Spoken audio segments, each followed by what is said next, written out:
That's where Oro Cruz is going to be. But if you go behind this mountain right here, there's like a big canyon there where they dug up all of the ground. I mean, it's horrible. And how they stripped the area. You can't see it from the road, but when you get back there, it's amazing. I took Preston back there about a month ago, and he was in shock. But I'll let him tell the story from here. Those mountains were created like you and I. It was created, we were created. They have no right to go and destroy it for the gold. That's what they want, the gold. The gold is the snake's blood. They want the snake's blood. The snake's blood has been destroying this world. Everybody wants it. Some big corporations are going to make the money. They'll have the money, and the rest, and then they leave all that destruction behind. We caught up with Preston Arrow-weed at a sacred run to a mining operation. This one for gold. This land was given to us at the very beginning. Before the Europeans came, it was given to us. The Quechan and Kabya have stories and songs that tell the story. I'm a singer, so everything that I do or say comes from songs. My knowledge of history comes from song. The reason why I know is because I know every word that I'm saying when I sing. It's not phonetics. So that's how I know. I took Preston over there. I went a couple times before Preston has gone actually to the Oro Cruz or American Girl mines, which are close to each other. And we went back there, and I took him back there, and we went back there and looked at the areas of Oro Cruz and also American Girl, and both of them are just devastating. One of the things they've done is destroying like the mountain, for instance, and that I didn't like, the destruction of that mountain. I don't like the destructions that I see, simply to get gold, to line their pockets, to get money. That's not reason enough for me to say it's okay to go and destroy everything. I don't think so. People saw what had happened, but no one said nothing. When I saw it, well, I was angry because they were created the same way we were. They created people, they created mountains. They're the same. So that's what that's when I became angry. Let's do something about it.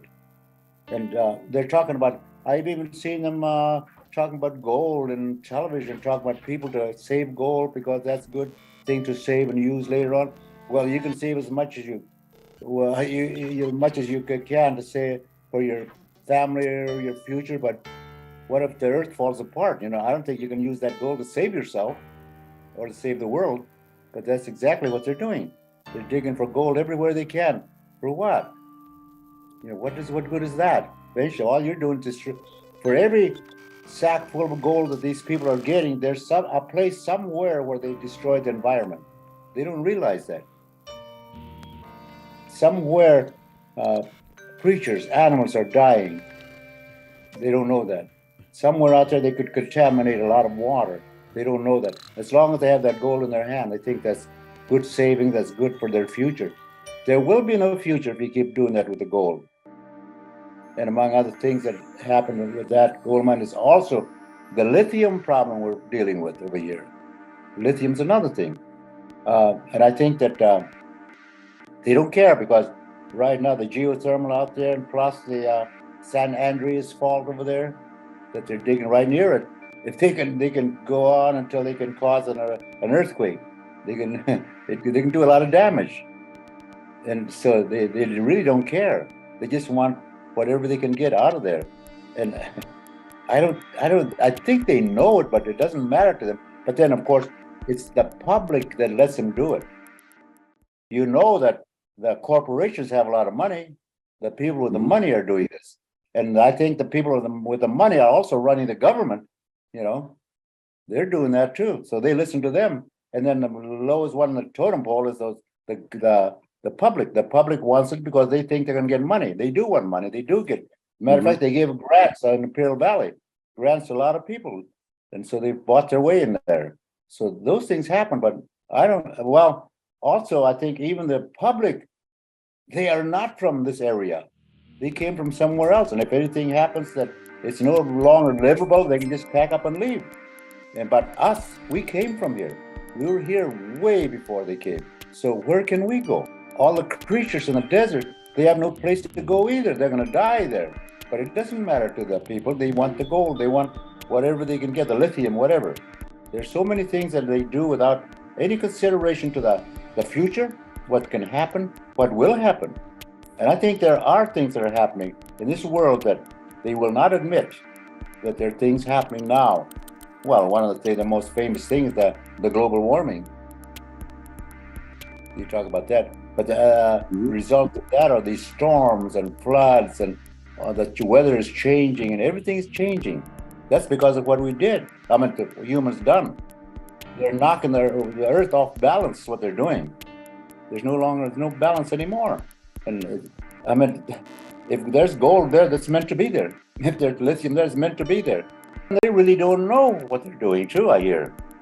They don't know what's going to happen. Experimental too, what they're doing. The community does not know the problems that we're having. They don't know. All they know is that you can get money and that's it. But the problems we have here, they don't know that. I mean, what we're talking about, like the environment, the destruction of the environment, and things like that, they don't know that. And all they want is money. They knew that. And for instance, I know that they move from place to place. When they deplete the area of certain things, they would move on. They would move on to another place and another place.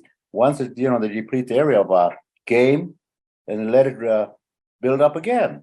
Some people stayed. You can see that in our history, where we came from the north and we came down. We lived here and here and here, all the way down. But when we came to this area, for instance, it was underwater. And then when the water receded, we came down into Imperial Valley. They have archaeological studies done. They find artifacts. Also, when that receded and they came down, there were others who went along the mountains too. Went to Jacumba, to the ocean, by San Juan Capistrano, up towards the mountain again, by Palm Trees, then came back down south to Imperial Valley, into Yuma area. By that time, the Colorado River was flowing. But it took thousands of years for that to happen. I've heard that Russia is being accused of committing crimes against humanity. Well, that's been happening to us since they came to America. They've been committing crimes against us all these years that America's been here. And yet, they talk about somebody else. Yet America's been doing that to us. Look what they did to us. They piled rocks and made a V right along the shoreline. That V is showing a little opening in the water, but the water's in there too. So what they did was they would have a big circle, and they would all start making noise and whatever, and all the fish would come closer. They got into that hole and went in there, and then they closed it. That's how they got their fish. And there's a lot of them over there on the west side. But of course, it's long ago, so you can barely see them, but they're there, because I've seen them too. The Quechan people were here. They were here in this area. Now, I remember one of the songs says, Matmuyao. Wow, Wei comes, Matmuyao is the land you know. Wei means given, has been given, comes soon. Matmuyao by Wei comes soon. The land you know has been given to you. That's what it's saying. To migrate, you can migrate. I mean, you can migrate in one day. The geese fly through here, could fly here to the one day in a migration. But I don't think we did that in one day. I heard that some people went to court, natives, Winslow, Oak Flat, and the people that wanted the land told him that land belonged to the government. They stole it. You know, I talk about our land, and they say that BLM has it. Now, how did BLM get it? For instance, the gold mining. They say they're using claims that they bought from someone, that were out there. And there's evidence we were there before that claim. I tell you the words, and I'll give you the melody, and you follow it. Okay? Can anybody remember the words I gave you? Come on. You heard me say much more y'all. How about we eat some soup? They can make any law to say that this is the way it's supposed to be, and then whatever you know is gone. The same thing that they're using religion. Our religion was before the Bible, I see. Our religion goes way back before they did. I asked about the religion once, the Bible, and said something like 2,000-3,000 years or something like that. Well, we go beyond that. He comes soon. It doesn't take much courage and guts to sing this. You can do it. Okay? I'm going to sing it, we're going to sing, and you'll get the melody.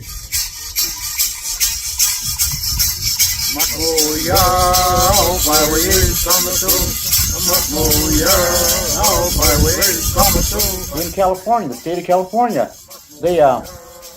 they wanted the land, they wanted the gold, so what did they do? They started shooting and killing the Native Americans in California. And then to make it worse, they enacted and passed laws that there was a bounty on them, and you can shoot them and kill them as long as you bring them here. See, they made that law again. See, they did that too.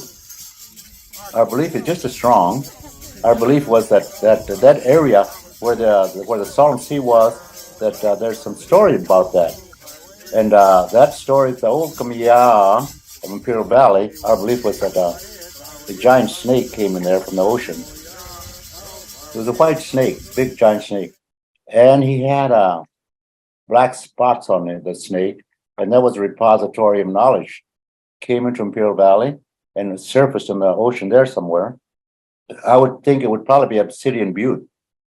And they had a ceremony, but they built a little house there. And the snake went in there, and they closed him up, and he couldn't get out, and they burned it. All that, the bodies popped from the fire, and all that black spots, the repository of knowledge, left the body, went out, and went to all the mountains in the area. And there's some mountains around that area that it went to. There's one south of them called Eagle Mountain, and all to the north, and all the way to the west, and Oro Cruz is some of that. Went to those mountains too. Well, that's what we believe, what the Kamiya believe, and the Quechan. But that doesn't mean nothing to them. You know, they expect us to believe in the Bible. So things like that happen, and I think it's wrong to even consider that their Bible is better than ours. That we should our belief doesn't mean nothing. But it shows that our Creator does not want to destroy everything. But according to their belief, it's okay to destroy. So which is better? Right now, you know, Farron and I are doing this thing, and if we lose and they beat us, it doesn't mean that we lost. It's they lost. The people lose. They lose. Everybody loses. The people lose. Every creature in the desert loses. Everything that's out there loses because nobody listens to us. We don't lose. I think Farron and I, we both have to find ways to go somewhere else and be safe if we want it to be. But it's the people here. They don't know. Even the tribal council doesn't know that if we lose, they lose too. And yet they're the leaders, you know. And the county, the people living here, they all have to go somewhere. But things like that happen. If we lose, they lose.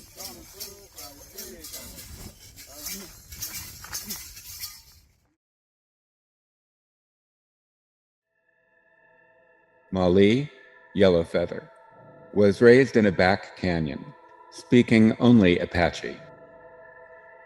Mali is the great-granddaughter of Geronimo. Geronimo's raids and related combat actions were part of the prolonged period of Apache-United States conflict. They say that we inspired Standing Rock, but yeah, I don't see where we inspired Standing Rock because we didn't hold signs up in prayer. We fought.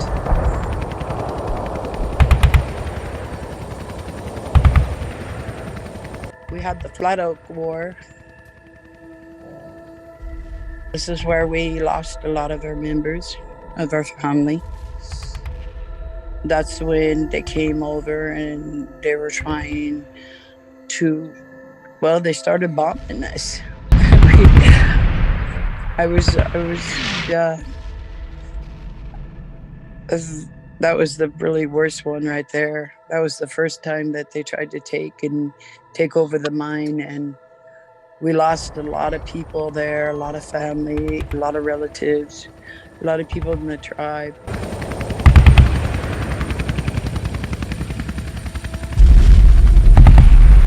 The government was called, and they didn't deploy till after 24 hours while boots were on the ground. By then, we lost the biggest part of the tribe. They had helicopters, tanks, everything. So how do you not know? How does the government not know that they were coming across into the waters, into the land to attack us? They did. And the government waited to come and assist us. By that time, we already took them down, but we lost so much. It was a bloodbath. So that was Rio Tinto. Yes. We don't publicize it. We don't really even talk about it too much due to all the relatives that are not here no longer.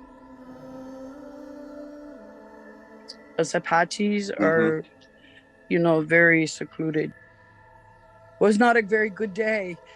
We were all sitting and in celebration ceremonies, and next thing you know, we're getting bombed. The dude had a deal from the 1800s. It was a mining pass from Gayle Geronimo, from his great-grandfather to my great-grandfather, stating that they can mine for a year. He thought, well, he could take it and run with it again. No. Right. No. Because he would let some people come over and mine, but it wasn't like a whole bunch of miners, It would hey, yeah, you can go ahead and mine for a little bit. If it was good for the people. But these companies coming over, they just want to suck them dry. His intentions was, and he thought, he found a piece of paper that his great-grandfather had that he think he could pull and say, I'm entitled. No, you're not entitled to something that was between my great-grandfather and your great-grandfather. And that deal was over. We're not going to let them have it. I feel that these people already took enough from everybody. The government thinks they own everything, and Department of Forestry and everything else, and really they don't. There is contracts that were put out back when Teddy Roosevelt was around. That's why we stand our ground. He gave those titles to Geronimo, which we all possess. So there's no government with D-course of title. We have D-course of titles. It's like they think they know the story of Gayle Geronimo, which is not true either. He had a twin brother. It was Bugala, which thy brother betrayed me. I mean, we want peace. We want to be left alone. We want to be able to live in peace and be left alone. We don't want our stuff messed with, especially our sacred grounds. Our people are there. That was the grounds of massacre, of where families were massacred, and that's what makes it more even sacred. Most of those mountains up there are all through there is just sacred grounds. It's just kind of like Mount Rushmore up in there. Those were all sacred grounds where we used to take off from four corners our warriors and chiefs and bury them up there, you know, and then they just take it and, hey, it's ours now. That's why we're still in court with them over that. You know, it's like we have to have some type of, hey, we're human, you know? Yeah, it's amazing. 2023 and we're still here. And we're still repeating the past.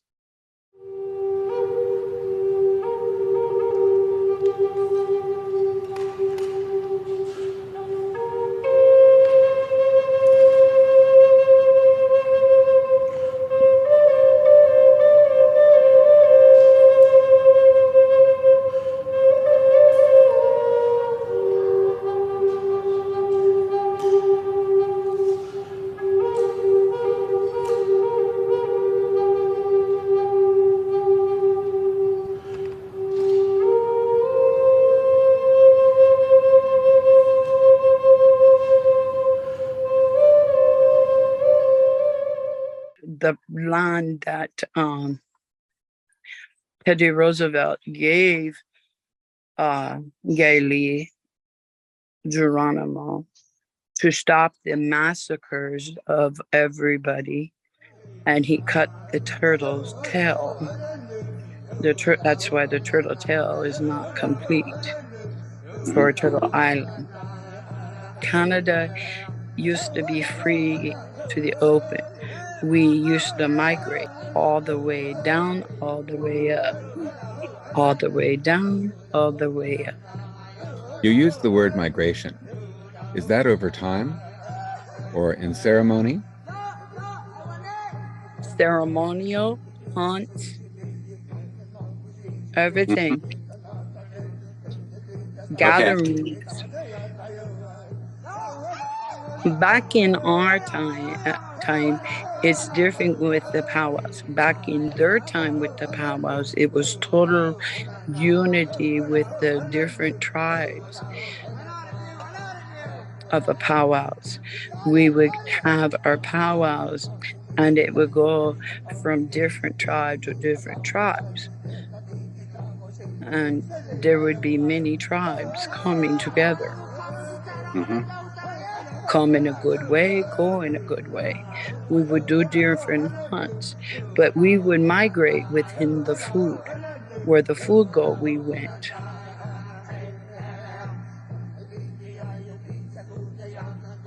Are you talking about buffalo? Fish? Yeah, they followed the salmon just as much as they followed the buffalo. Wow, that's covering a lot of miles. They followed the horses, the wild horses as well. So that history, for people who watch a lot of television, internet, how do you teach the youth? We usually tell them in our story times during powwows or sundances, gatherings. We tell them. But as growing with your children within the tribes, the elders do teachings. So a lot of the children nowadays, they have lost their way to even their culture. Yeah. And which is sad. And then not to mention the people, their addictions. They lie upon the genocide because we're the 7th generation. There's a lot of pain and suffering within the tribes, within the people, and this is all over. But my elders, on how as Apaches, we feel this is 2023. And a lot of us feel that if you cannot, we cannot sit here and revolve within the pain that we did not endure within the points of the spear. That was not for us to endure. It was left for us to remember and use as strength. Other tribes, they swallow upon the pain and use it as a weakness. And that's why they're stuck. We move forward. That's why a lot of our people have already went to the people's schooling in engineering, working for Lockheed, building the NASA, working for major medicines and hospitals, and revolving with their people. This is Oak Flat, a 6.5 square mile plot of land in Arizona's Tonto National Forest. The land is sacred to the Western Apache people. To you, it may look like any other Arizona desert, but to the Apache people, it's the birthplace of their religion. What role does Oak Flat have in keeping things together? For our family and ceremony, we stay in prayers, we stay in our blessings, we keep our ceremonies strong. We don't really discuss our ceremonies, but I will put this much, that we do have our warrior ceremonies. We do have our Sundance ceremony, which our Sundance type is for when the women when the girls become their women. We also have our ghost dance. We have our spiritual ceremonies. Just about every day, the medicine mans, they go, they smudge within the land.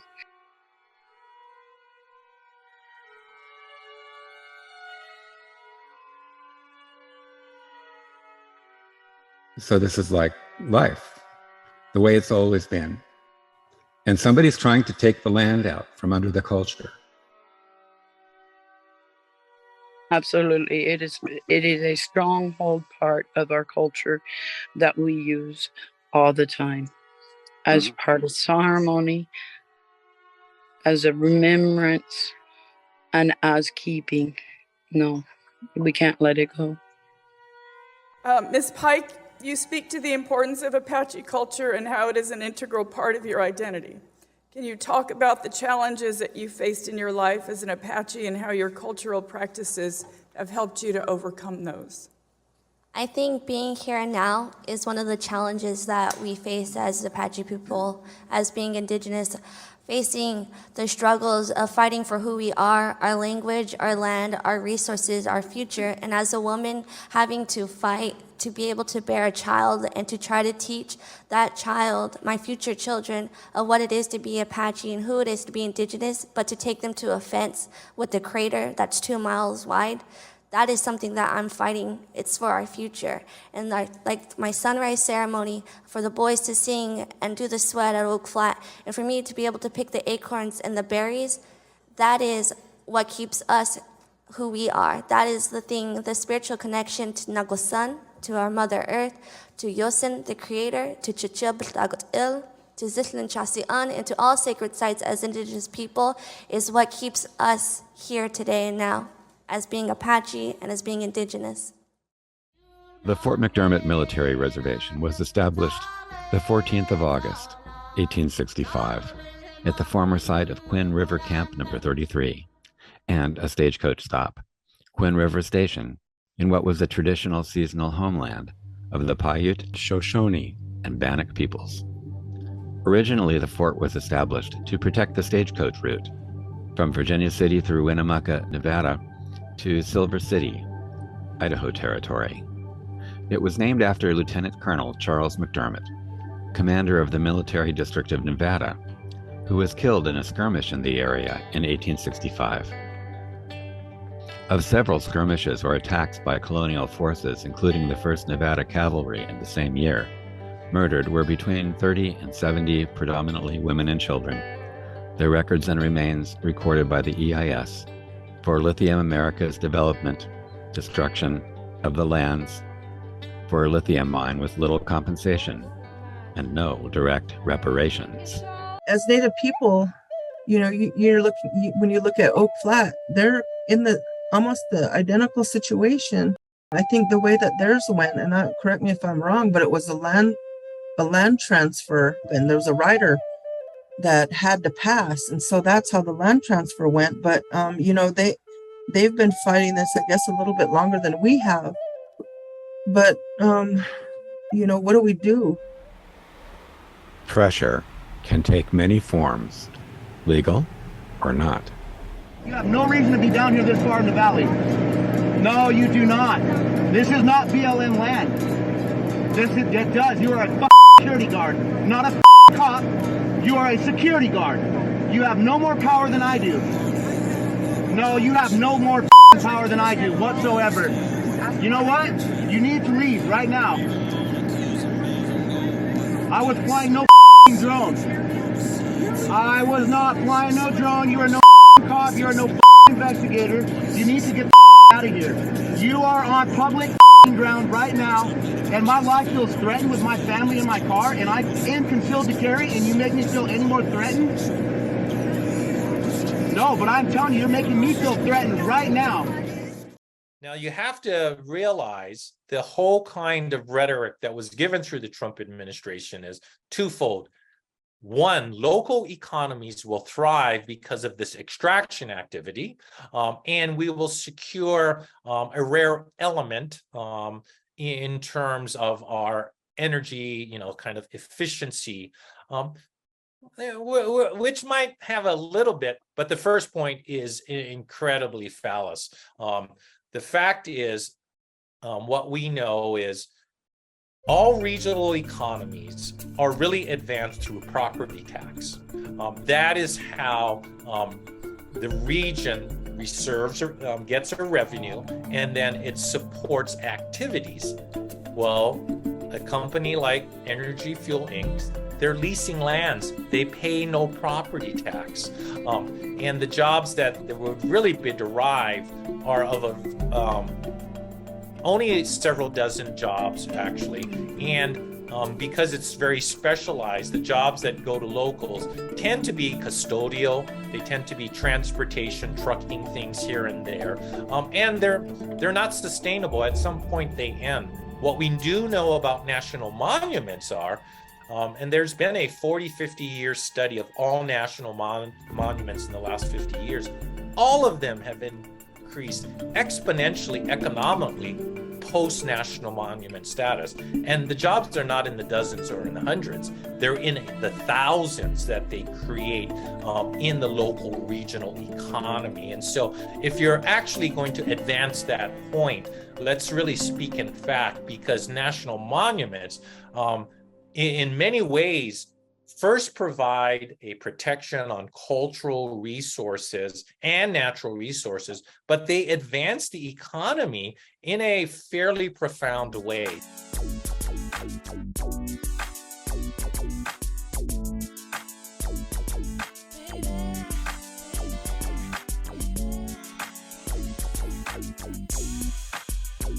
When I was a game warden, that's all I did most of the time, was pick up trash along the lake, or by boat or by jeep, but I was picking up trash continuously.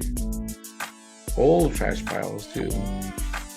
And even today, you go on a reservation, you'll find some of these old trash piles left from the non-Indians that were here before the tribe settled.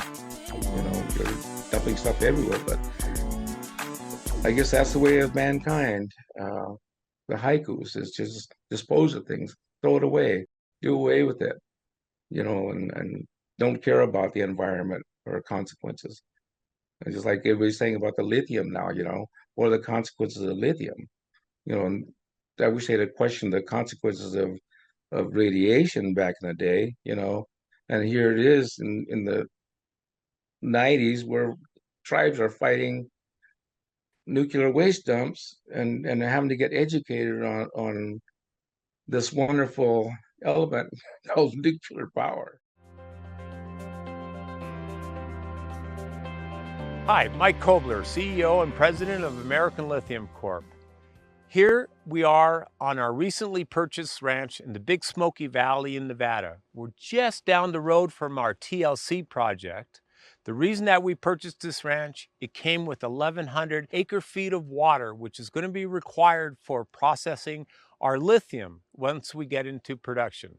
Water is the lifeblood of projects here in Nevada, and we wanted to make sure that we got our water rights in place early in the cycle so we could go into development without worrying about where the water was going to come from. Thank you. Lithium America's shares surged by more than 97% on Wednesday, following an announcement that the Trump administration would seek a stake in the Canadian mining company. The move is part of negotiations for a multi-billion-dollar loan with the Energy Department involving the largest lithium source in the U.S. Lithium America's joint venture with General Motors to produce lithium carbonate at the Thacker Pass facility has been lauded by both the Biden and Trump administrations for cutting reliance on China-based products. The project was approved under Trump during his first presidency, while the Energy Department's loan was secured under former President Joe Biden's last year. At the time, Energy Department officials said the deal would create more than 2,000 jobs and help transition the U.S. to green energy, as electric vehicle batteries produced with the metal would cut the consumption of an estimated 317 million gallons of gasoline each year. GM invested about $625 million for a 38% stake in the project and agreed to buy offtake from the mine once it's fully operational. Lithium America's stock soared about 97% to around $6 per share as of 11:25 a.m. Eastern, nearly doubling the firm's market capitalization from $674 million to about $1.32 billion. The Trump administration has requested an equity stake in Lithium Americas as it renegotiates a $2.2 billion loan with the Energy Department for its Thacker Pass mine in Nevada, a White House official told Forbes. The stake could be as much as 10%, Reuters reported, citing two people familiar with the discussions. 40,000 metric tons of battery-quality lithium are expected to be produced annually at Lithium America's Thacker Pass facility. Lithium Americas and General Motors requested to renegotiate terms reached under the Biden administration, the official said, and the Energy Department agreed to accommodate the firm's request with, quote, minor modifications to the loan to protect taxpayers. Lithium America said in a statement Wednesday the company, quote, continues to work with the Energy Department and General Motors regarding proposals for a mutually agreeable resolution.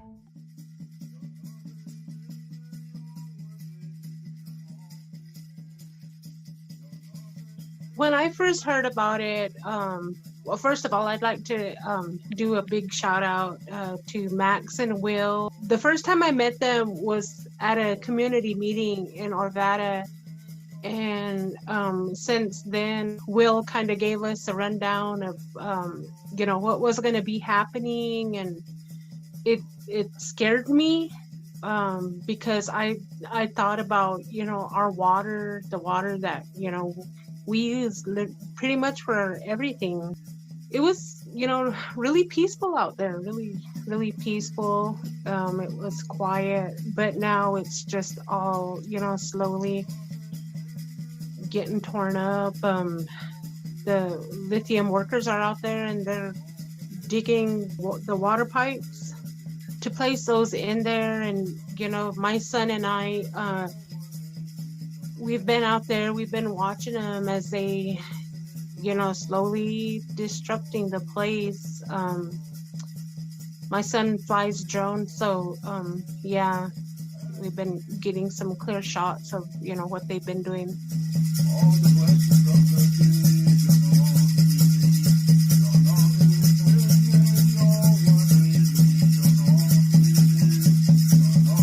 When we're talking about mining on public lands in the United States, there's a law, the 1872 General Mining Law, which makes it so that if a mining corporation locates valuable minerals on public lands, then the federal government has to give them permits to mine.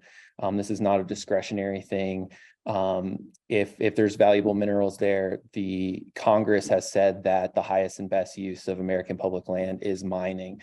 That trumps Native American spiritual uses. There have been numerous examples of literally the most sacred places in the world to various Native American communities being destroyed because of the 1872 mining law. Because of the reasons, how, our ancestors were massacred out there, I'm sure that they had left, their tools, the things that they used to hunt with, the things that they used on, their everyday life, they left them behind, and I'm sure that they're out there. Thacker Pass or Pahimaha in northern Nevada is a place where Paiute people were massacred and where people lived and hunted and gathered their foods and their medicines and traveled through for thousands of years. This place is under threat right now. The mining company Lithium Nevada is building a giant open pit lithium mine here. The approval was given 4 days before Trump got out of office in a 9-month rush NEPA that went through during COVID. They never did come down and consult with us about what was going on up here. To produce 1 ton of lithium, you need 500,000 gallons of water. We're the driest region in the nation, and they're here trying to steal and take away and pollute and destroy our waterways. We don't want our water to be contaminated. So this teepee has been set up in the way of this water pipeline. We're asking people of prayer to come and stand with us, be strong with us. We need people to come out here and help us. That's why we're reaching out to other people. I want to say something a little bit about Oksam. We are descendants of him. There was a massacre here, 2 massacres here in 1865, and Oksam escaped this massacre, riding on his horse to the north towards a place called Disaster Peak. He survived that massacre and went on to tell his story about how his people were killed on their land here. We stand here and in prayer to protect this place, ancestral burial ground. Why is it that the federal government can come in and force a project over local communities, over the objections of local communities? That doesn't seem very democratic to me. How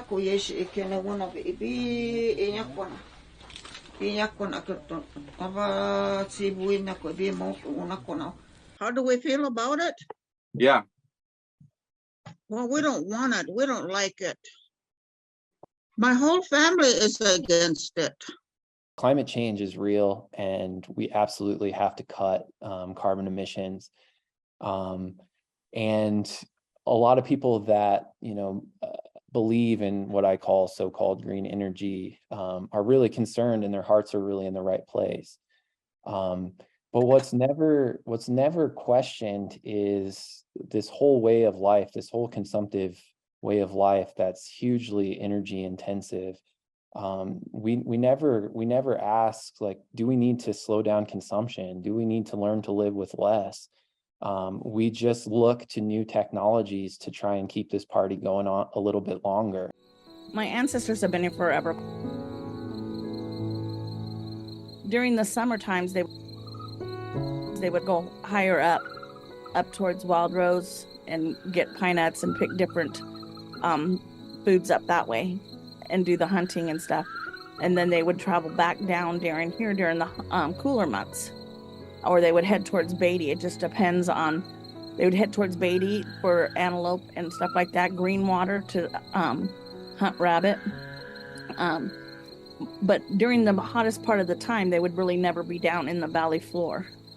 It was always the heat with no electricity and no, so they would go where springs were. We have, we believe, at least 70 endemic species that only live in the Amargosa Basin. And, all of those species in various degrees are dependent upon groundwater for their survival. And travel to the springs and stuff. The food, there's plenty of food in their hunting. They managed to accumulate exactly what they needed. New interests appear, right? We're living through this moment of this, this transition from, a fossil fuel dependent economy to renewables. And as a result, we've seen a couple of threats looming on the horizon for some time. Large scale industrial solar being one, and another one being new forms of extraction, looking for some of these rare earth minerals that, of course, are essential to us making this transition possible. There's springs everywhere. In my family, they knew where it all was. And lithium is actually found very commonly in these kind of these basin areas we have in the Mojave Desert. These kind of semi-saturated alkali wetland type places tend to also have this kind of higher concentrations of lithium. And sometimes when you travel from Death Valley Junction heading towards Shoshone and down that way, sometimes it'll be dry. Sometimes you'll see the Amargosa River and you'll see it flowing. Sometimes you'll be lucky enough to see that river flowing. There's fish. There's 28 endangered species here. You've got the devil's pupfish, which is only here, no place else, over at Devil's Hole. I think they were saying the other day there's maybe 4 or 5 different pupfish over at Ash Meadows. Mm-hmm. We also over here at Salt Creek, down here in the valley, there's right now you can't go down there because of the Hurricane Hillary, but the pupfish have tripled the amount that's there. And so about a year ago, we caught wind of a really problematic proposal proposed by a Canadian mining company who was seeking to conduct exploratory drilling for lithium directly against the northern boundary of Ash Meadows National Wildlife Refuge, which is really the heart of the whole watershed. It's the largest oasis in the Mojave Desert, home to at least 26 species that only live in the refuge.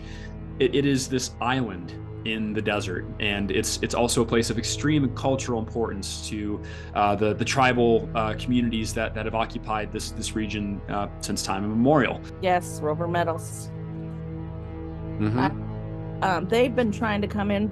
It's been about a year we've been fighting them. They were denied. They gave us a project plan, and BLM denied the first one, which is wonderful. They haven't turned another one back in. We've been to Washington, D.C. trying to get a mineral rights. We've talked to Congress. Ash Meadows, we're told it was a meeting place for the Timbisha-Shoshone, the Chemehuevi, Southern Paiute.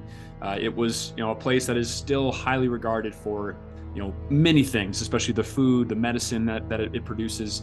And so we saw this proposal and immediately did everything in our power to ensure that a drilling project of this caliber, which was proposing to drill holes within 1,500 feet of some of the largest springs in the refuge, and presented a really direct threat to groundwater needed not only to sustain the refuge, but really to sustain the communities in this part of the watershed. The beans and the powder that they used to make out of the honey mesquite and the pine nuts and other plants, they would store as they would travel.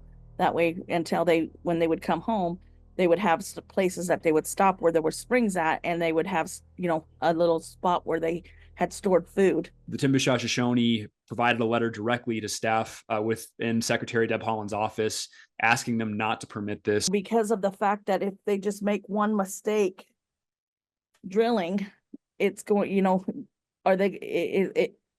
one mistake isn't acceptable. Because of the fact if they can't cap it, that's a possibility that we're going to lose water here and other places.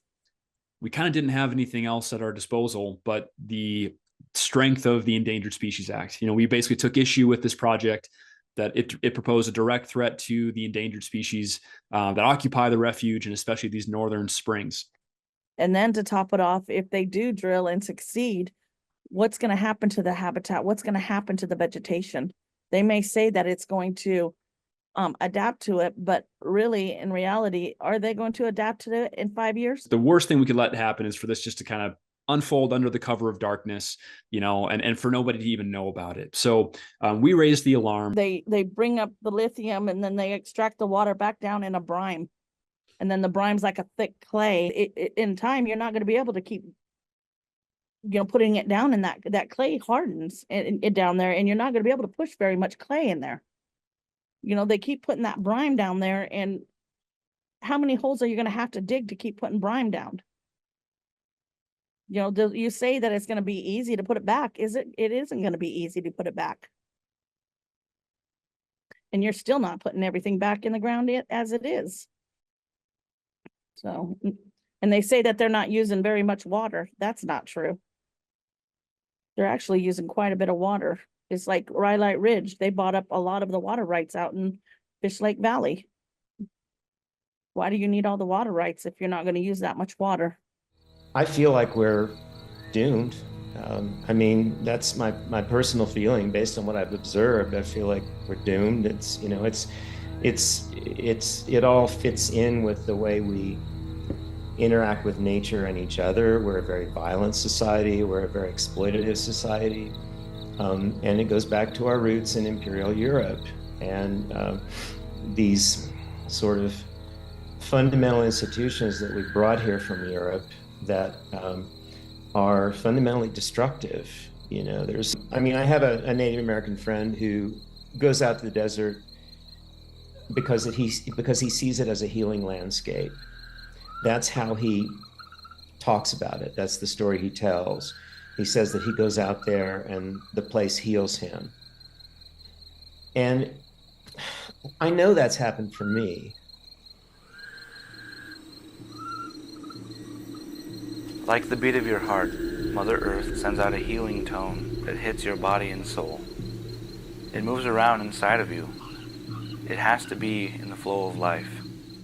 When our ancestors were massacred out there, their bodies were just left out there. Because back then, way back, I don't think, they put up funerals and dug graves and, put the bodies in there. I always tell my aunties that, the ground, the weather and everything, the bones just eventually seep into the ground or whatever was left out there, by the rains, the corrosions or, whatever. And maybe they didn't look in the right places, and, it would be good to have the land surveyed up there properly, because I'm sure that that they will be able to find something out there, because it's a big massacre site out there. The U.S. moved through as the cavalry came through, and settlers and gold rushers came into California and Oregon. They passed through this area, and they flooded into California. And they took over California, and they destroyed the homelands and the foods, and took the lands of the Pitt River Indians, and they started pushing them east, colliding here with the Paiute Shoshone, and skirmishes and fights over food and land as it was all taken in California.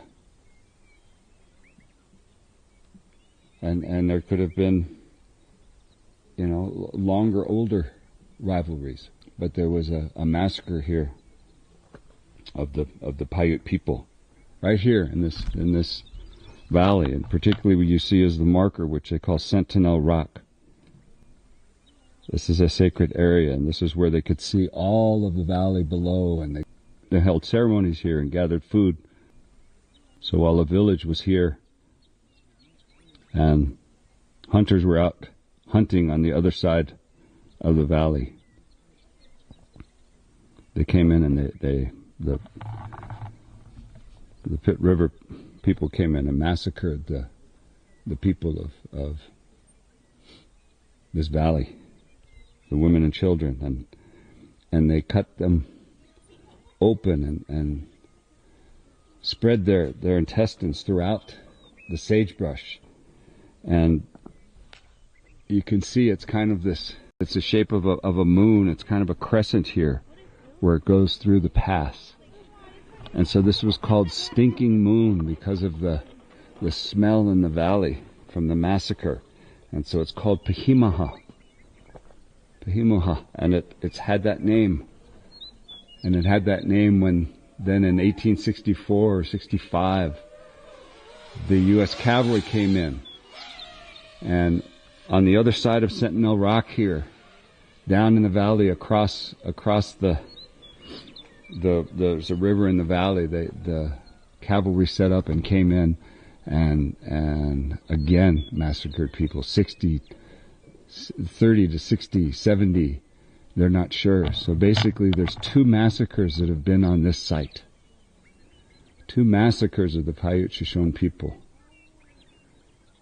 During the lawsuit, the BLM ignored that. They hid the paperwork. They said they were making it up, that this wasn't sacred land in the lawsuit. And in the lawsuit it was uncovered that they had their own internal documentation that they knew. They knew that this was a massacre site. They knew that this was sacred ground. They knew that what they said, that this was, they're just making up that this was sacred, that that's not true. And they admitted it a month ago or 2 months ago and said, well, you might be right. This is sacred. But it's over there where the acreage is. It's not right here. It's kind of, there are remains strewn all over this valley. The people have never been buried. I'm sure when they dug up this road, they dug up remains and just pushed them out of the way. And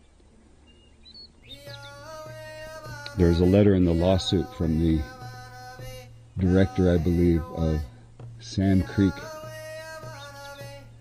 the National Monument or Park. I'm not sure if it's a park. I think parks are Indian things. The Custer's, the Bighorn is a monument, but I think the parks. But Sand Creek, the site there, said that this was a massacre site, and this was a sacred site, much in line with Sand Creek. I venture to say that it's perhaps more than that because of the dual massacres that went on here. The Thacker Pass project would destroy a literal modern day museum to Paiute culture. One of the sort of official legal terms for what Thacker Pass is a traditional cultural district, meaning it has a number of sacred places and sacred districts within the traditional cultural district. There were 2 massacres that happened in Thacker Pass, one of which was conducted on September 12th, 1865, and it was carried out by members of the 1st Nevada Cavalry, which were a federal cavalry regiment raised during the Civil War. And this massacre was conducted as part of what's called the Snake War. And the Snake War was a war fought by Great Basin Indigenous peoples against primarily mining interests from invading their land. So in 1865, you have at least 31 and maybe as many as 70 Paiutes massacred in Thacker Pass. And now in 2023, the government is going to destroy the evidence of that massacre. So the very federal government that killed those Paiute people are now going to erase the evidence that it ever happened. You know, leave Thacker Pass be, because you know, over at Sentinel Rock, which overlooks the valley of Nevada, is one of the sacred sites out there. You know, so we can continue going out there and offering prayers. BLM, one of the places that we pray at Thacker Pass, BLM had locked up the gates and everything, so we don't have any access to that site anymore. And I just really wish people could see that more clearly, and understand that when you're advocating for things like electric car batteries, then you're also advocating for genocide. They've got heavy equipment and various materials staged down below Sentinel Rock here. All this is in the location where the September 12th, 1865 massacre began. That massacre then spread out to the west as people fled from the soldiers and went deeper into Thacker Pass. And almost along their route, we can see this swath continuing, this bulldozer track continuing across the landscape. It's hard to see from up here without binoculars, but out here more towards the middle of Thacker Pass, there is a lot of activity going on. Workers are just starting to arrive for the morning, but there are bulldozers, dump trucks, graders, excavators, bucket loaders, piles of large pipe, other equipment, staging areas. There's permanent installations starting to go up, and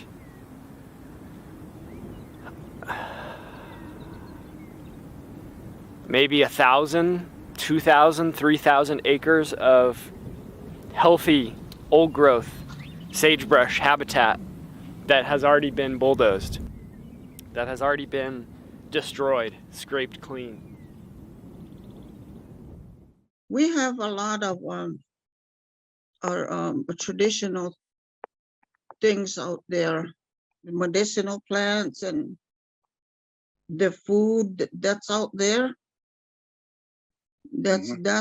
It's important to us. Yeah, we teach our children as they're growing up, telling them what's out there and how to do things, prepare things. That's the main thing, one of the main things that they need to know that. So if you go to any of the government's public-facing documents, documents like what they call the draft environmental impact statement, the final environmental impact statement, the record of decision, and then other documents more specific to cultural resources like the historic properties treatment plan. In those documents, BLM reported that they had been consulting with 3 tribes since 2017. Those 3 tribes were the Fort McDermott, Paiute, and Shoshone tribe, the Winnemucca Indian Colony, and the Summit Lake Paiute tribe. Well, there's no documentation in the administrative record, which is all the documents that the government keeps and prepares to prove that it complied with its obligations under the law. There's no record of this consultation in the administrative record ever happening. And what's worse is once the project was finally permitted and the tribes were back after COVID, so the permitting process for the Thacker Pass mine happened throughout 2020. The tribes were particularly hard hit by COVID. The Bureau of Land Management possessed in its own General Land Office records survey reports from the late 1860s, where a U.S. deputy surveyor described the September 12th, 1865 massacre, described where he found remains of that massacre, and the Bureau of Land Management never produced these records, never told anybody about them. And now when we have we've pointed this out to the Bureau of Land Management, they have finally agreed that there should have been a discussion about that.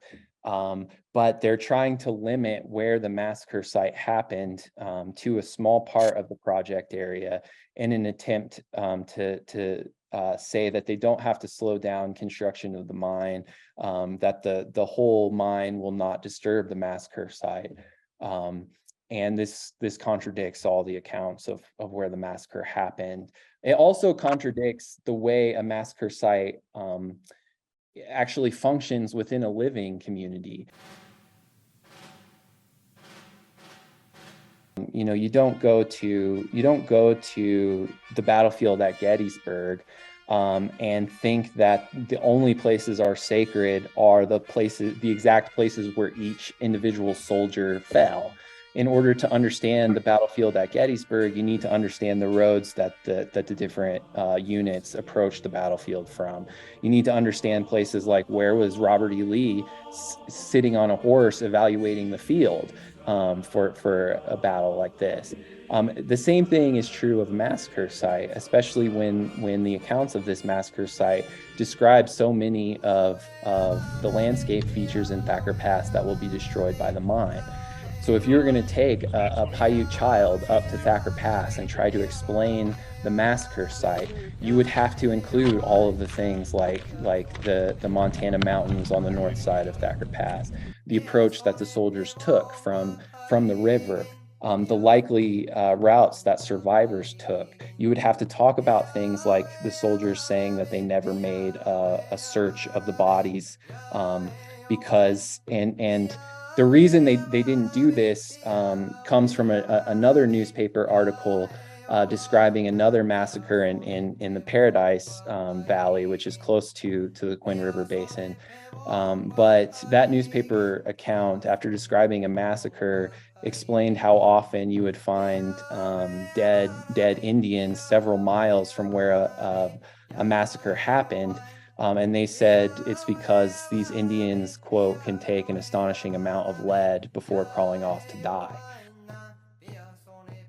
You would have to picture, okay, let's say the camp was in one place. All the Paiute ancestors would have run in these different ways. And you have to think about the way someone who just got shot several times would be trying to get away and where they would fall. And it's with the Thacker Pass lithium mine going on, you go to the massacre site and now you're just going to see this huge open pit. You're going to see all the mining activities. Of course, you'll be forced to remember that 160 years ago, it was exactly this kind of thing that those people were murdered for back in 1865.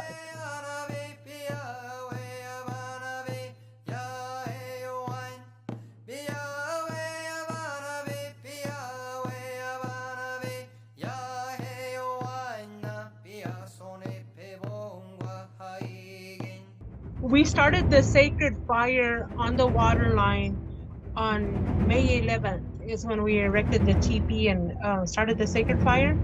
So I was on the front line for a week until the officers showed up on May 19th. Towards evening is when they gave me the temporary restraining order. I believe it was like a week after the temporary restraining order was when I wasn't given the lawsuit, the SLAP lawsuit. It was actually emailed to me. So and it was just a heads up, from one of the, I believe it was Max that sent it to me. And so I didn't know about it, and so we have this lawsuit on us, with myself being the only descendant of Oksam that was stated in this SLAP lawsuit. There are other descendants, Dean Barley's, and there was two other natives, BC and also Bethany, that were named in the lawsuit, and Max. Wow. And I think it was Paul Cienfuegos, Yes. and PTP, Protect Thacker Pass. We're here at Pahimaha, and the police are returning for arrest for blocking the road.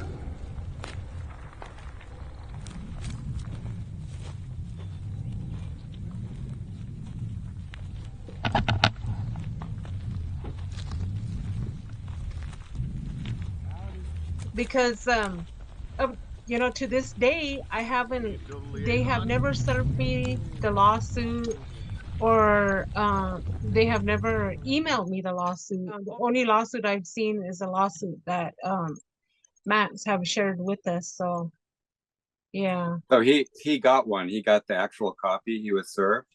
Yeah. And then on the lawsuit, it mentions you too. So he was calling you and letting you know. Is that it? Yeah. Got it. And then following that. Wow, that's just unbelievable that, you've been your land for about 10,000 years, and then they come in and they think, now we're going to issue this lawsuit. And basically the point of those slap suits is to shut people up. Right. Yeah. So did that surprise you? I mean, it's a lot of money, right, that they're claiming in damages? It is, yeah.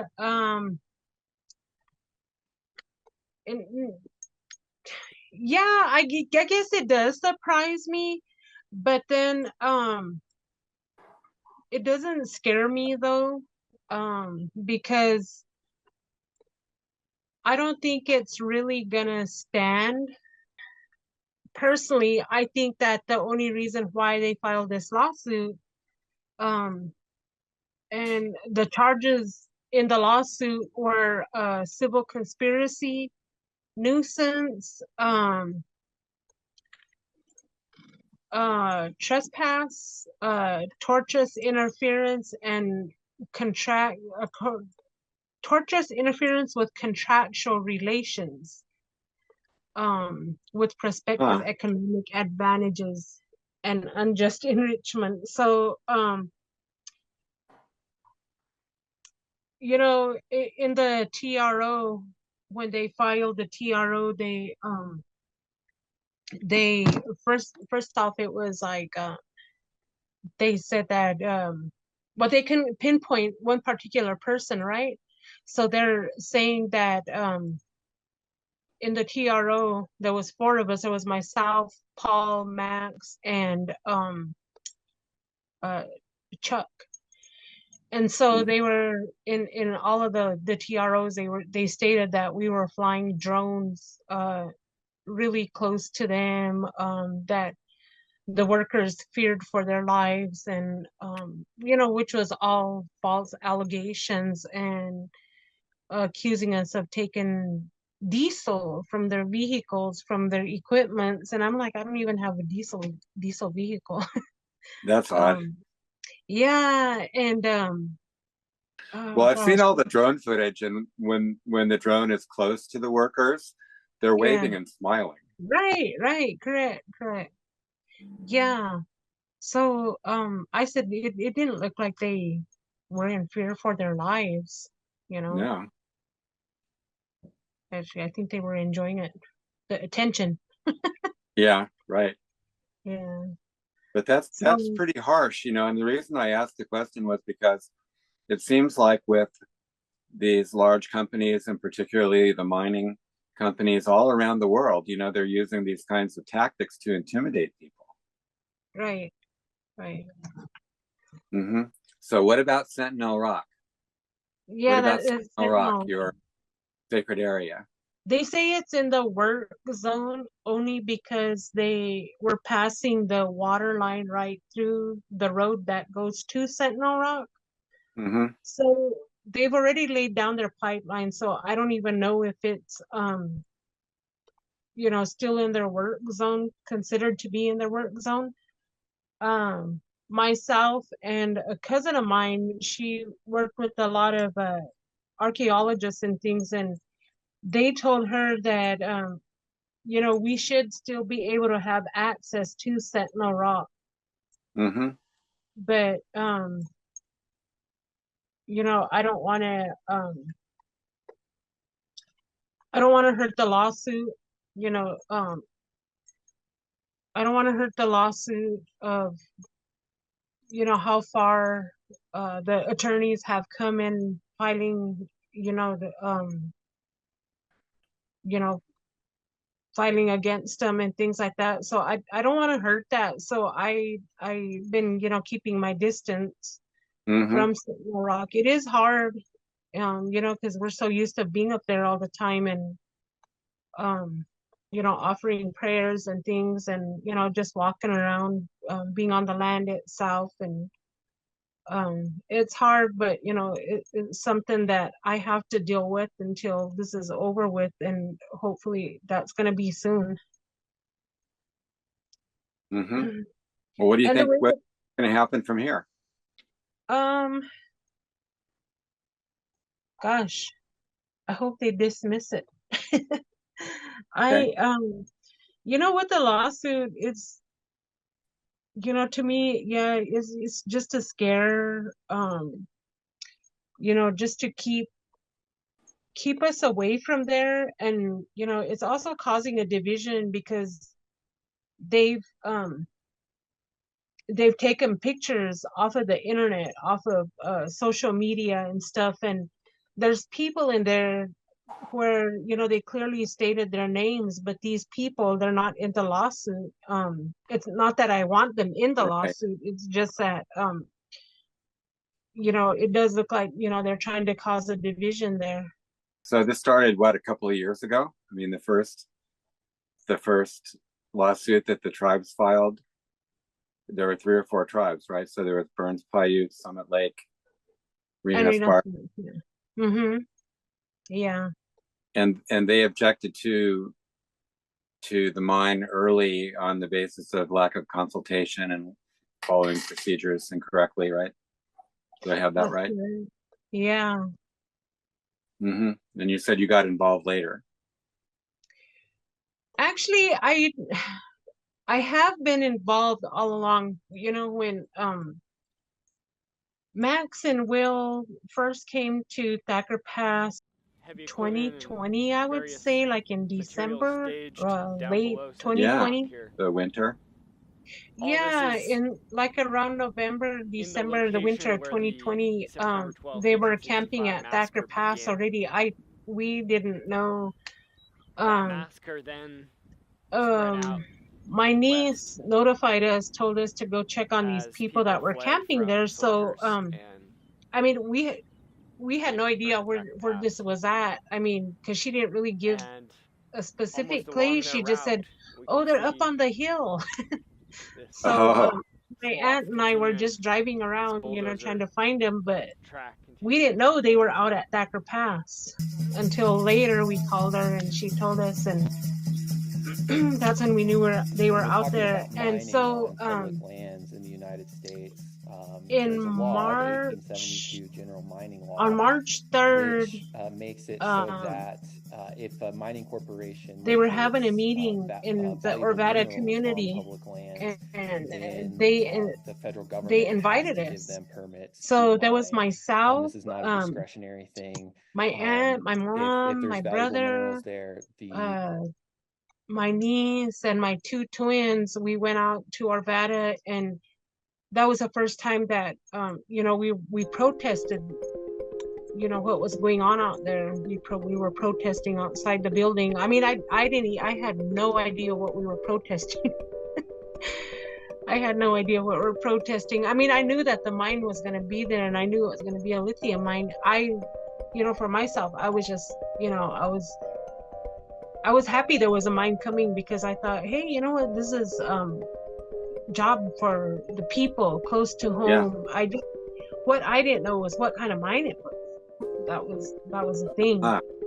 And like I said, that was the first time that we met Max and Will. So we got talking to them, and they started telling us, you know, the effects, and you know, what it was going to cause, and how it was going to affect things. And so you know, that was when I got serious about this, and we knew that, you know, that massacre had happened there and things, and so we've been involved ever since then. March 3rd of 2021, and my son and I told him, I said, let's just keep going out to Thacker Pass, and let's keep droning, and watch what they're doing and stuff. And that's what we did. We seen from where it was all sagebrush and just all nature and everything, up until now, until they have their brine pits and everything filled up out there. I mean, it's just, they're not stopping for nothing. Maybe they don't feel secure that they've really won those legal battles. I mean, one of the problems that really blew my mind, honestly, was Miranda Dew, when she made that ruling, said, well, they didn't really complete the procedure.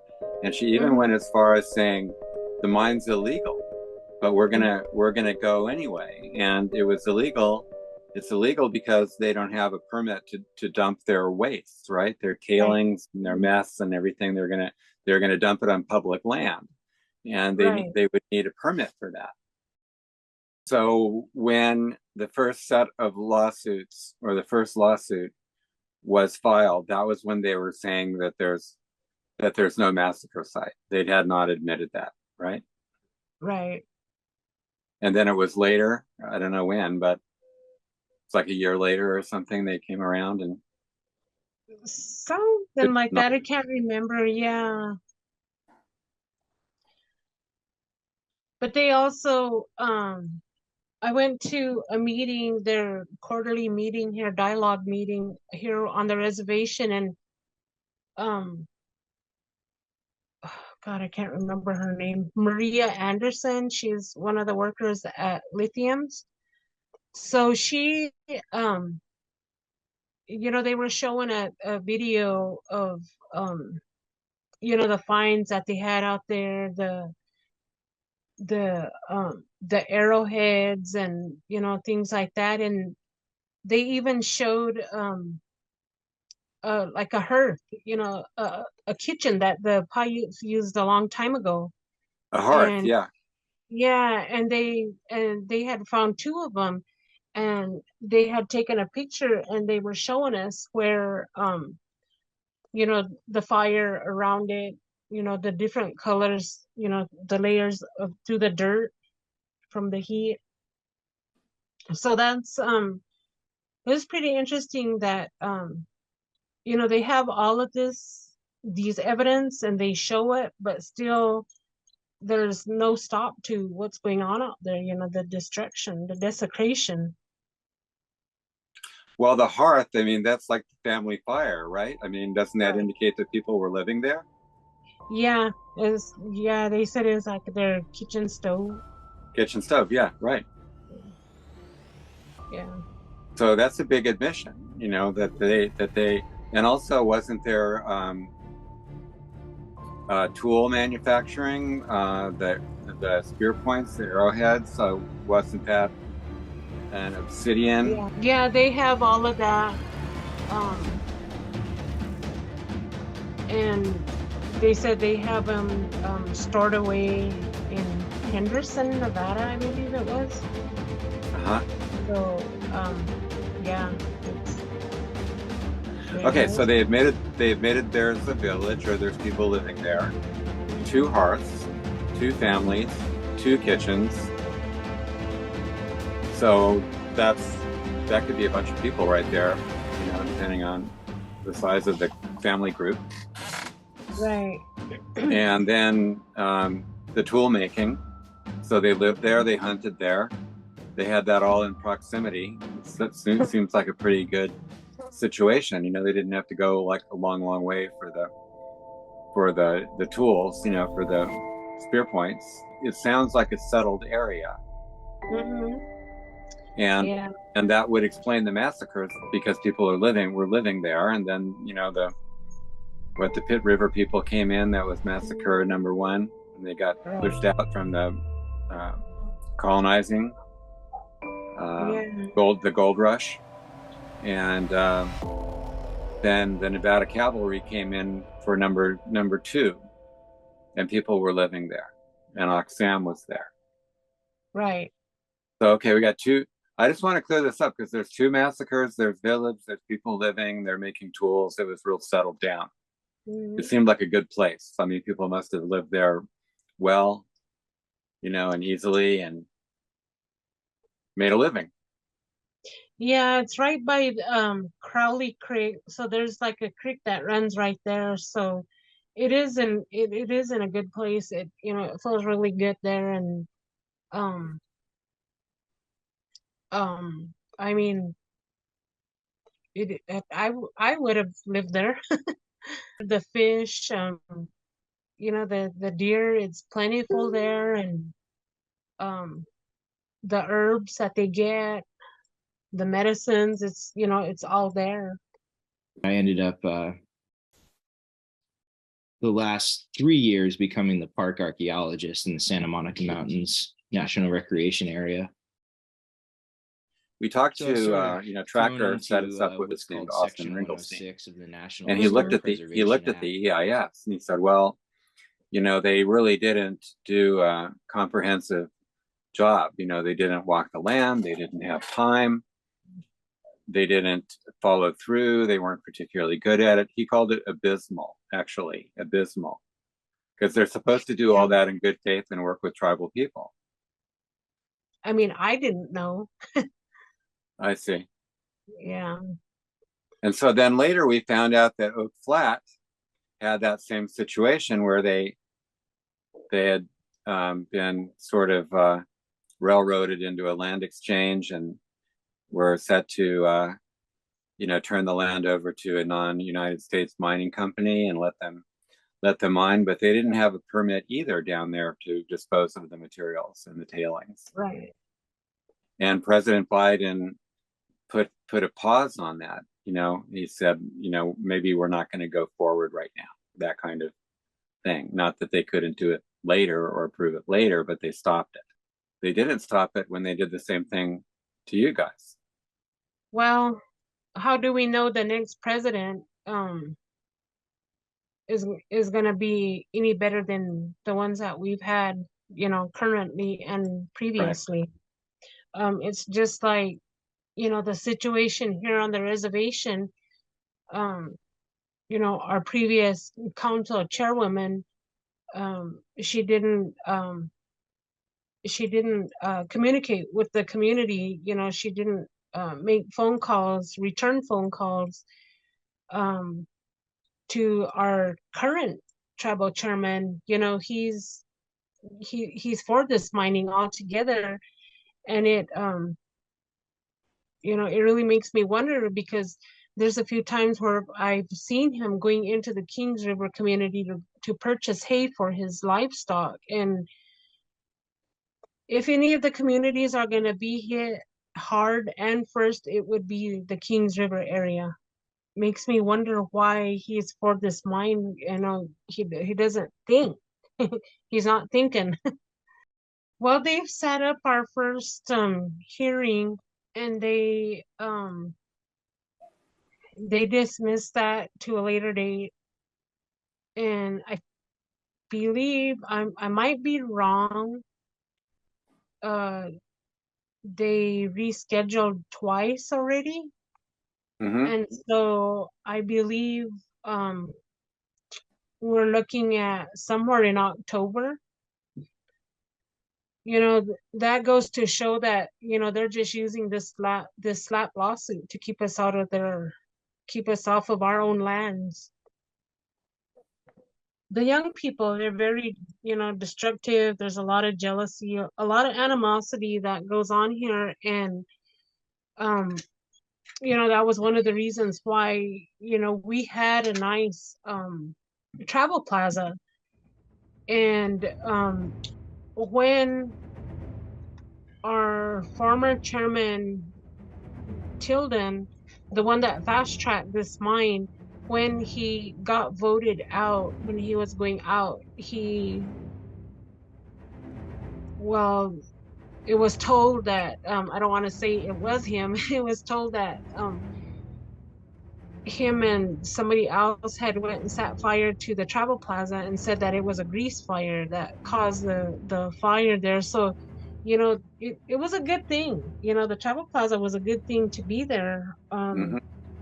Because some of the local natives, they sold their beadworks and whatnot there, and there was a lot of travelers that went through.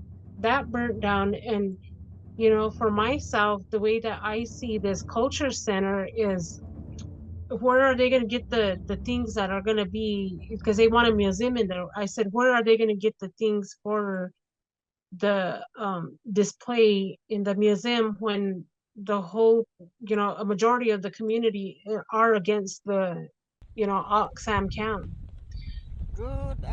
We don't want the mine, and they want the mine, and are into making, moccasins and gloves, buckskin moccasins and gloves, and cradle boards, beaded items. And there's a lot of people don't know how to do these. Mm-hmm. Yeah. And this is for the cultural center, so the building that they want to build to make, a good public relations image is a culture center. So the BLM didn't acknowledge the presence of the people in the village and the massacre sites in the beginning. And then a lawsuit was filed, and then they did acknowledge it.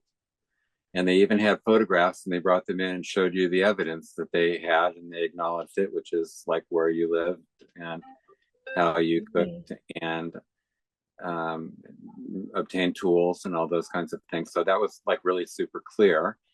And then you're worshiping at your sacred places where you usually have prayed, usually for 10,000 years. And then they called out their work area because there's a road going there, and you're trying to go there too. And I want to talk to you about the excavator, in a minute. But so then all of a sudden it's their work area, and then they sue you guys to shut everybody up. Right. So there's kind of a real evil process going on, where they just don't care what they do, and they want to shut it down and, attack the people. Right. Yeah. So, okay. Well, what happened with the excavator when that young man went out there and talked to the driver? They started talking about all this harassment stuff. But I saw the video, and he went out there and he said, "What are you guys doing? Do you feel really good about tearing up native land? This is native land, right?" So, that was a very reasonable, intelligent conversation. That wasn't threatening. I just woke up that morning and I seen that picture of the young man running towards the excavator. And I probably know as much as everybody else does by the videos. The same thing with the young lady. The young man, when he tried to stop the excavator, I guess was when the person driving the excavator was afraid that that he was trying to hurt himself, or that he was going to get hurt. And so they had called the officers in. So they kept calling, the sheriff's department. The sheriff didn't want to get involved, but being that, their boss kept calling them and making them come out there. I don't know if it was a planned thing, because by what I was told, there was a couple of sheriff's vehicles out there. So it might have been a planned thing that, the day that they raided the camp. And I think it was because of the excavator incident. So when they raided the camp, they took sacred objects too, right? I think about eagle feathers, and there were other sacred things that were taken. Yeah, they took my prayer staff. And, that staff held a lot of prayers. It had a lot of offerings and carried an eagle feather on it that was gifted to me from a friend of mine that lived in the Kings River Valley. He had gotten the feather off of one of the eagles that nest right there in the Thacker Pass area. Is where that eagle feather came from. So that's why I carried it on the staff.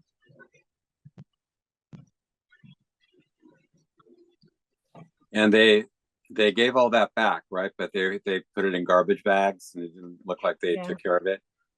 Yeah, that's correct. Josephine looked really upset.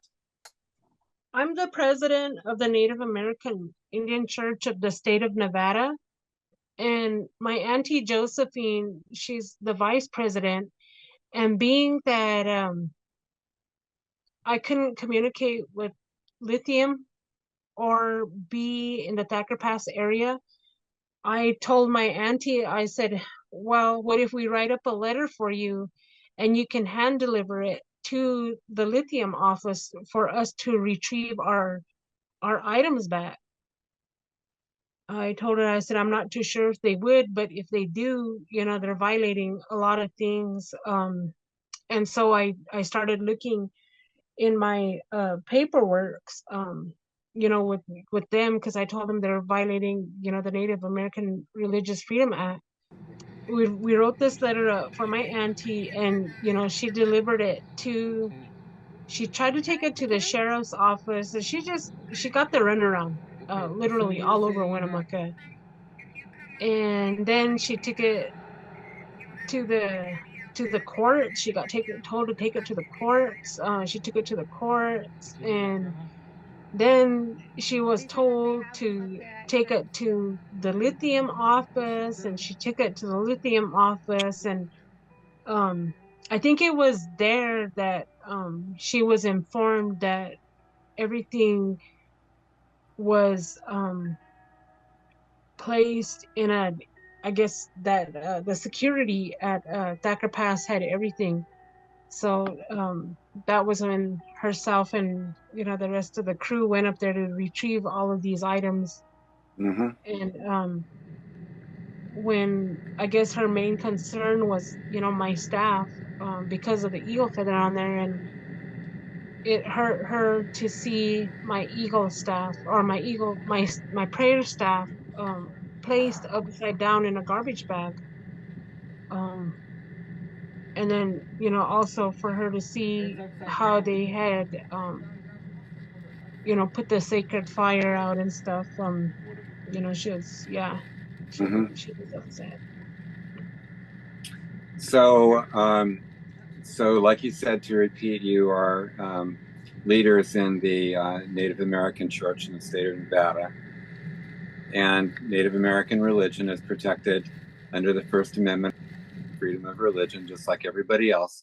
And there are specific laws like AIRFA, American Indian Religious Freedom Act, that you mentioned. Why didn't this get into the heads of any of those people in the sheriff's office or the court that you visited and so forth? I mean, they should know, right? I don't know. Everybody always say they probably got paid off. I'm not too sure. I mean, I know at the beginning when the sheriffs went out there, they didn't really want to get involved with it. And I know when I was served the TRO, one of the guys that handed me the TRO knew who I was, which surprised me. But he told me, he said he didn't want to do it, but he said it's his job. And I told him, I said, I understand. And another time, I was driving down 95, and we were working on a rundown vehicle, and the sheriffs pulled up again. Well, actually, it was highway patrol, and right away he knew who I was, and he said that he supports what we're doing, trying to do our land, and he said it was off record. Okay. is all pregnant. So, And meanwhile, on the record, all your sacred items are in a garbage somewhere. Right. So what they say, you know, as a community member, I live here too, or I have a family in town, or those kinds of things. I support you. I know you. I'm going to see you again in the market. You know, we can't, you know, never have a relationship or not talk ever again. You know, I mean, he's there, but then at the same time, all this is, you know, going on. And I'm just thinking about the accountability, you know, of does Lithium Nevada have a relationship with the county sheriff's department? And do they support them financially? well, I'm sure it's happening because when they raided camp, they had Lander County sheriffs there. The single biggest winner in this whole situation is a person named Karen Bud Phelan. Karen Bud Phelan is the #3 official in the Interior Department under Donald Trump. She also served in the same department during Trump's first term. Karen Bud Phelan's family has a ranch in Nevada, and there's a company that wanted to build a huge mine, a huge lithium mine in that part of Nevada. And lithium mines, among all their other many splendid things, they do take a ton of water.